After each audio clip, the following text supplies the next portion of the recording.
Du Conseil constitutionnel, Mesdames et Messieurs, je connais et j'ai le privilège de connaître un certain nombre d'entre vous. Ce qui est en cause ce matin, ce n'est pas vos compétences respectives en tant que juriste et magistrat. Ce n'est pas votre intégrité personnelle. C'est le sentiment qu'un justiciable peut avoir face à une juridiction dont les membres, de par leurs fonctions passées ou présentes, ne présentent pas toutes les garanties, l'impartialité exigée par les instruments juridiques internationaux et la législation nationale. Je peux comprendre la gêne, parce que cette question peut induire le sentiment qu'il y aurait d'emblée disqualification de quelques-uns d'entre vous à connaître du contentieux qui vous a été soumis sur le fond. Là n'est pas la question.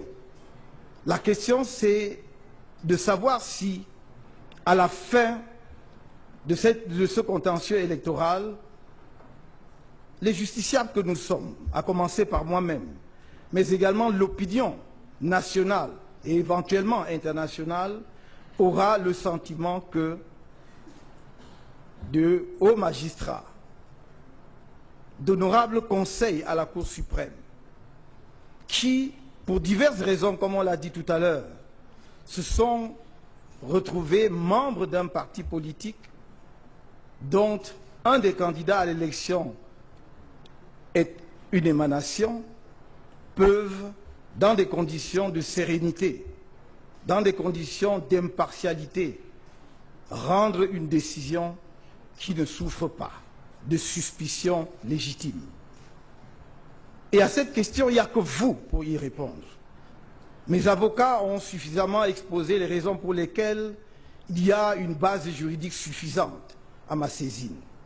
Pourquoi j'ai qualité d'être partie à cette procédure. Il vous revient, et il vous revient cette tâche cruciale de poser les jalons de la démocratie camerounaise dont vous êtes l'ultime régulateur. Car après tout, toute élection peut se dérouler, mais celui qui dit ultimement qui a été élu, c'est bien vous-même. Je n'ai pas ici l'occasion de revenir sur le sens et la portée de ma déclaration du 8 décembre. Il me suffit de dire, Monsieur le Président, honorable membre du Conseil constitutionnel, que je n'ai nullement eu le sentiment d'avoir enfreint une seule fois la loi, ne serait-ce que parce que l'article 113 du Code électoral dit que les résultats des élections sont proclamés immédiatement à l'issue du décompte dans chaque bureau de vote. Chacun peut faire la sommation et indiquer les tendances. Mais tout le monde sait, à commencer par moi-même, que vous seul pouvez proclamer le vainqueur d'une élection. Si je ferme cette parenthèse, je voudrais revenir substantiellement au sens de notre démarche. Ce n'est pas une défiance vis-à-vis de la Cour ou du Conseil. Ce n'est même pas une défiance vis-à-vis des personnes interpellées. C'est simplement la soumission à votre auguste instance de faits, et rien que de faits. Et c'est à vous-même d'examiner ces faits et de savoir ce que vous voulez en faire. Comme on l'a dit tout à l'heure, nous aurions pu ne pas passer par cette phase de la procédure si ceux qui d'entre vous sont concernés par cette procédure de récusation avaient senti, éprouvé la nécessité d'un déport. Vous avez dit, Monsieur le Président, qui donc va recomposer le Conseil constitutionnel si d'aventure notre requête devant vous prospérait? La même personne qui vous nomme. Mais il se trouve d'ailleurs que la même personne, cette personne-là qui vous nomme, était candidate à l'élection qui vient d'avoir lieu. Et on voit bien le caractère inextricable de notre système. Et si vous ne faites pas l'effort justement qui vous hisse, oh, pas à hauteur des dieux, on aurait voulu, mais quand même un tout petit peu en dessous d'eux, pour dire ici et maintenant ce qui va être la fondation de la démocratie camerounaise dans ses bases juridiques essentielles, en disant, dans ce cas-ci, bien que le président de la République qui nous nomme soit candidat à cette élection présidentielle, nous avons le devoir de contribuer à la stabilité et la paix dans notre pays en rendant la bonne décision dans cette affaire.